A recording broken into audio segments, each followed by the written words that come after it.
Hey folks, Jimmy here, aka Palette of the Dead. Welcome back to the channel and welcome to the latest issue of good old Warhammer 40k Combat Patrol magazine. Now, as per usual with all these videos, if you like them, hit that like button, subscribe if you haven't subscribed already, and of course, drop me a comment down below. I love hearing back from you guys, and it really does go a massive way to helping out the channel too.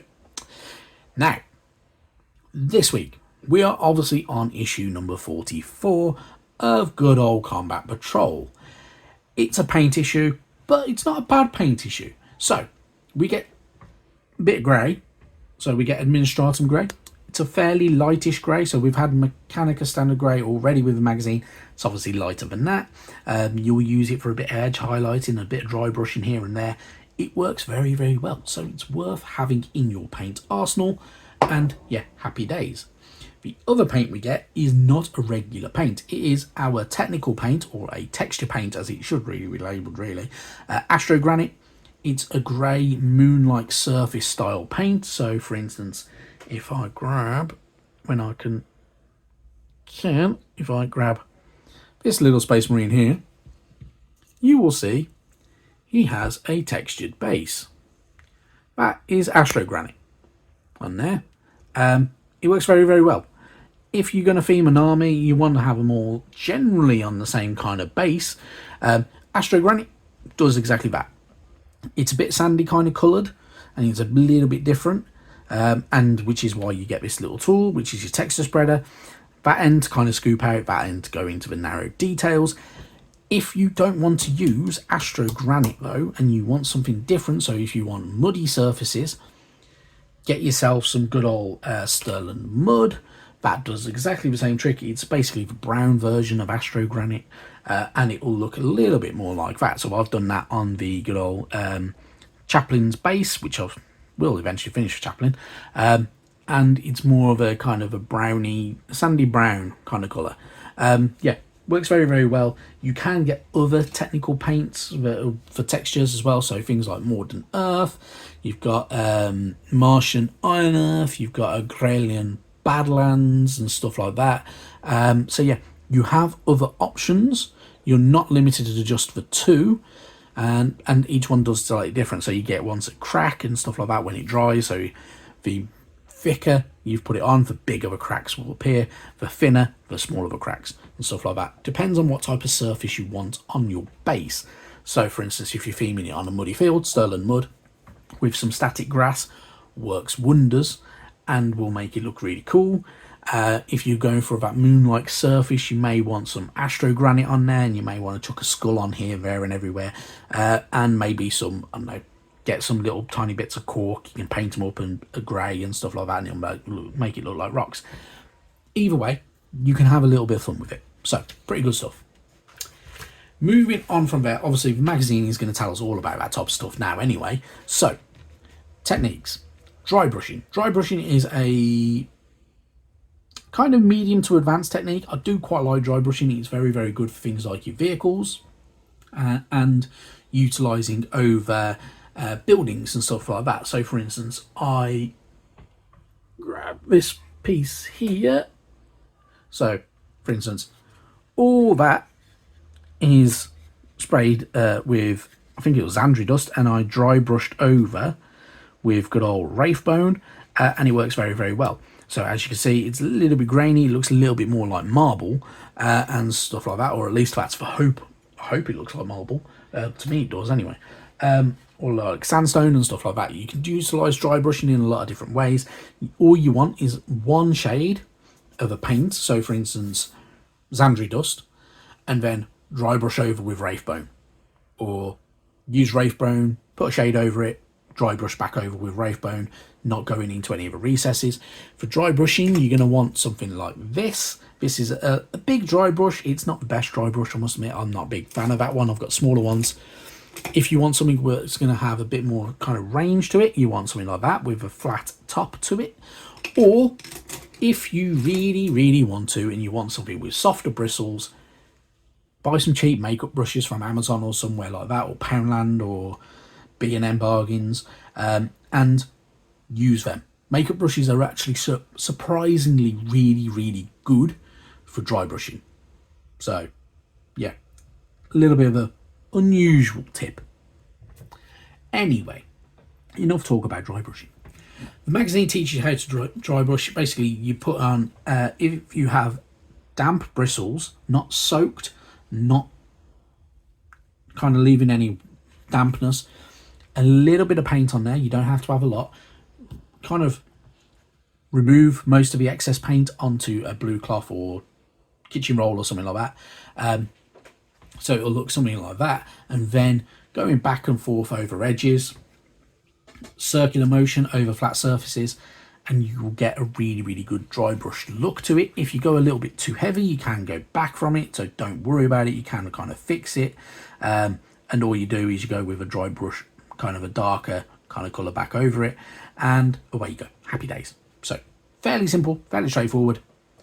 Takes a little bit of getting used to. So if you need to have practices and stuff like that, go to your local Warhammer store, pick up the couple of free minis that you can get from there. So you can pretty much always get an entry level Space Marine or Stormcast Eternal mini from there, and they do a mini of a month, which is sometimes always really worth picking up because you get to have a little bit of fun and paint something different each month.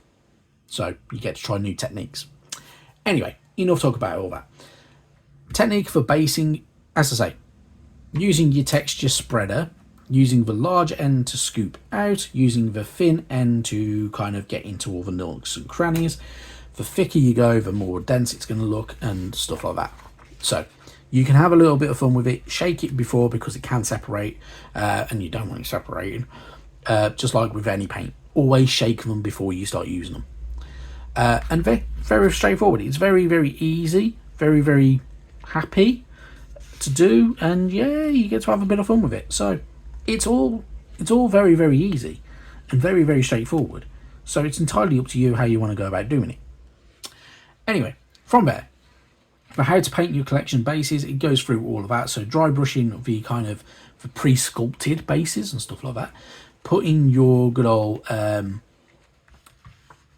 texture paint over things like Mechanica Stand Grey makes it work very, very well, and then dry brush over the top with Administratum Grey, lightens it all, gives it a bit of a different kind of colour, makes it look a bit more grainy and stuff like that.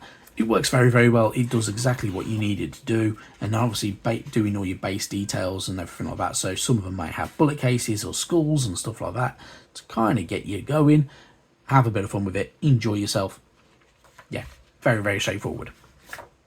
Once you're done, you're going to have something that looks like all that. If you're following the magazine, very, very straightforward. It does exactly what you need it to do. You don't need to go much further than that unless you want to. Entirely up to you, though. Have a bit of fun, have a think about it, have a think of how you want to base your minis. So, for instance, for my Tyranids, I'm going to go more jungly, so I do not want them to have the Astrogranite base, so we're going to go Sterling Mud eventually when I get around to painting them. But yeah, generally my tip would be do the bases last. Just saying. Anyway, enough about that. Moving on, we get more lore to do with the Orcs, so Gork and Mork. Even the Orcs have gods. And, as with many species, their gods are a reflection of the Orcs' own desires and obsessions. It should, therefore, not come as a surprise that their gods' primary characteristics are low cunning and savage brutality. These values are embodied in the two brother deities, Gork and Mork. So Gork and Mork are the twin gods of the Orcs and the personification of their species' defining philosophies. Gork is direct and unsubtle, favouring a forceful, belligerent approach. He doesn't hold with messing around, crafting weapons, or spending time developing plans. That's wasted effort to him. Instead, the Gorkish approach is to charge screaming at the enemy and kick them in the teeth until a long while after they have stopped moving.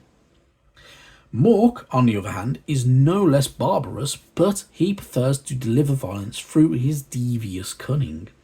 A Morkish approach is to sneak up behind an enemy and bash their skull in while their back is turned. He is also more open to the idea of invention, delighting in wicked war machines and deadly vehicles that can be used on the battlefield.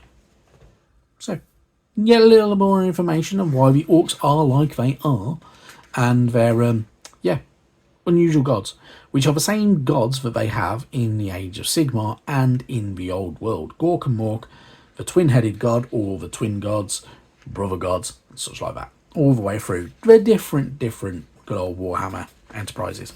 So pretty cool stuff. You get a little bit more information about it on the back here as well, so including the mechanical mayhem, weird energy, divine motives, and their visions of war and such like that, and how they different gods, when I can learn to speak apparently, kind of affects how they utilise it themselves in battle. Then we move on, we get more lore and interesting information to do with different ranged weapons of the 41st millennium. So ranged weapons take a central place in most armies' arsenals, although all soldiers must be prepared for close quarter battle. But it is a great advantage to them if they can dispatch the enemy from a distance, advancing to objectives under the protective curtain of supporting fire or beating back attacks from behind safe cover. So, there are different types of ranged weaponry within the 41st millennium. There are your standard issue weapons, which just generally fire bullets, bolts, and shurikens, lasers, or even something stranger. So, if you're a Necron player, you will be no doubt familiar with things like the Gauss Reaper, for instance, or your Gauss rifles, and such like that, which fire high energy particles and disintegrate opponents and kill them that way. If you're a Neldari or Drukhari player, you're going to get with shuriken weapons and splinter rifles and such like that. Pulse rifles, if you're a Tau player, then you've got things like the last gun for the Astra Militarum and the standard rifle, and then you also have your regular bolt gun for things like the Adeptus Sororitas, the good old Space Marines and such like as well. So pretty cool stuff. Moving on from there though, there are other different types of weapons. So you do have special weapons. So these may include things like the Hotshot Lasgun, which is a bit different. You get plasma incinerators, you get plasma rifles, you get the burner, which is obviously a flamethrower. You get things like the Tangle bomb launcher for the good old Kroot, and stuff along them lines. So you get a lot of different variation in your different weaponry, which is pretty damn cool, in all honesty. Then you also have your heavy weapons. So heavy weapons and special weapons are generally quite different. So your heavy weapons are things that are a little bit more bulky and a bit more unwieldy. So for instance, a Soul Reaper cannon can be utilised by a Rubrik Space Marine for the Thousand Suns, but it generally can't be used by a good old grunt from the Astra Militarum because it's a little bit too weak to carry it. And it's a bit too big, a bit too bulky, and a bit too heavy for him to kind of wield. Then you've got things like the Leagues of Votann, who have things like the Magna Rail Rifle, which is also a pretty big weapon and pretty cool. And even things like the Tyranids also have some big weapons as well, including things like the Venom Cannon for your good old bigger Tyranids. I can't remember all the Tyranid names. Things like your Tyrannofex and stuff like that. But yeah, pretty cool stuff. And you get a little bit more information about all of them. Obviously, there are other big weapons within there, big range weapons. So things like the good old Gatling guns and stuff like that you can get for the Astra Militarum. And the kind of more field ordnance weapons, which require a team and to be set up and bolted to everything and such like that. Pretty cool stuff. Pretty interesting. A little bit unusual as well at the same time. Moving on from there, we move into fiction territory. We have part 11 of Bonds of Honor. I must admit, I've still not caught up with it. Might do one day. Anyway, carrying on with the encounter now with the Orcs and such like that, which is pretty cool and pretty interesting. And Orcs are always a little bit more chaotic with their battles and a bit more good fun. Then we're moving on. We get more and more of our base rules for good old Warhammer 40k. So this does not just apply to good old combat patrols. This applies if you're going to play bigger battles than combat patrols. So for instance, if you're going to be playing bigger battles, you may want to take some aircraft. Deploying your aircraft can be done in different ways, so you do need to kind of make sure you have these rules in place. Some aircraft can hover, some can't, and stuff like that, if I remember rightly. There are different aircraft. Most factions have aircraft of some variety. If they don't have aircraft, they have flying creatures in the shape of like the Tyranids, for instance, and even the Necrons have some flyers. So there are many different ways to utilize the power of flight in the 41st millennium, including things like Deathcopters, which we get with the Orcs, and yeah, pretty good stuff. On the other side, you get a bit more information of how to utilize them and a bit of an example as well. So, much needed. Carrying on from there though, if you're going to be playing bigger armies, you're going to be able to select your battle size. So, obviously you need to agree with this with your opponent. Are you going to go for a 1,000 point army, which is around about 2 hours worth of play, a 2,000 point army, about 3 hours, or a 3,000 point army, which is around about 4 hours? You can go bigger, however, it does become a little bit more challenging to remember what you've moved here, there and everywhere, and you are going to need a lot of time to kind of go bigger. So, you can be done. Obviously, you're going to need your roster. So you can download blank army roster sheets from the Warhammer community website, or you can make your own. Obviously, you're going to want different kind of groupings in there. So if you're going to go for a bigger army, you're going to need multiple characters, and you're going to need multiple battle line units and auxiliary units, such like that. You may want some vehicles in there, and yeah, different ways of doing everything. And obviously selecting your faction is a very, very important thing to do. Selecting your units, you are going to want to do quite a bit of this. Best thing to do is, if you want to learn how to do all of this and kind of build armies pretty well, download the Warhammer 40k app. If you don't subscribe to Warhammer Plus, you can only build one army on there, and you can't see all the details for all of them because it's a pain in the ass. Even if you pay for Warhammer Plus, you can't see all the data sheets or anything like that for them, which I always think is a bit mean of them. But yeah, anyway, you're going to want to do stuff like that. So if you get a little bit stuck of how to build an army, you can find the meta armies online, which are kind of the ones that are very, very popular at the moment and are very, very in and kind of do well. So you can find them. Anyway, next week, obviously, we get 10 more Orc Boys. So 20 Orc Boys within 3 issues is really, really good. And obviously, there are some slight build variations. So you can build in with Claw and stuff like that now for the next lot, which I'll be doing, personally, because I like the Claw. It's good fun.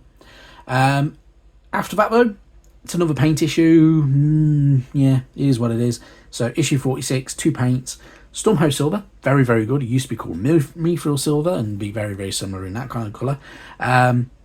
It's very, very good for your edge highlighting on things like metal areas, painting blades and such like that. It's what it's really, really good for as well.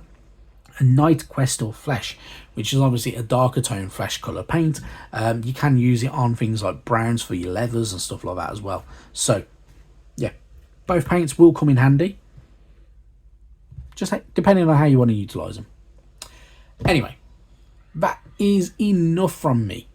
Thank you very, very much for watching this surprisingly longer video. Yeah, I'll catch you next time. Bye-bye now.